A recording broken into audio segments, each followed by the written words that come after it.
Hello বন্ধুরা, শুভ দুপুর। তো আমি এখন এই টিফিন কৌটোয় ইলিশ মাছ দেবো, ভাপা করব। তো পুরো ভিডিওটাই দেখবে। তো ইলিশ মাছ দুটো আমি ধুয়ে টুয়ে নুন হলুদ মাখিয়ে নিয়েছি। এর মধ্যে পোস্ত, নারকেল, সর্ষে, কাঁচা লঙ্কা বেটে নিয়েছি।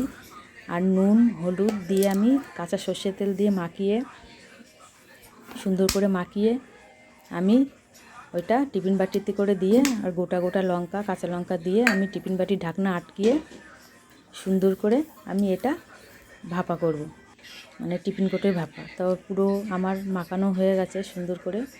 একটু উপর দিয়ে কাঁচা সর্ষের তেল দিয়ে দিলাম, কারণ এই ভাপাতে একটু কাঁচা সর্ষের তেল লাগে। কড়াইতে জল দিয়ে দিয়েছি, জল দিয়ে একটা তাপ দিয়ে দিয়েছি। এর উপরে এবার টিফিন কাউটোটা ঢাকনা বন্ধ করে আমি এই জলের উপরে বসিয়ে দিলাম। 25 থেকে 30 মিনিট আমি এটা উনুনে বসানো থাকবে।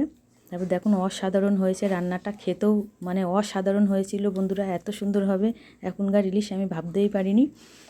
তা খুব সুন্দর হয়েছে রান্নাটা। তোমরা এরকমভাবে একবার বাড়িতে ট্রাই করে দেখো। আর আমার রান্নাটা কেমন হয়েছে তোমরা অতি অবশ্যই বলো বন্ধুরা।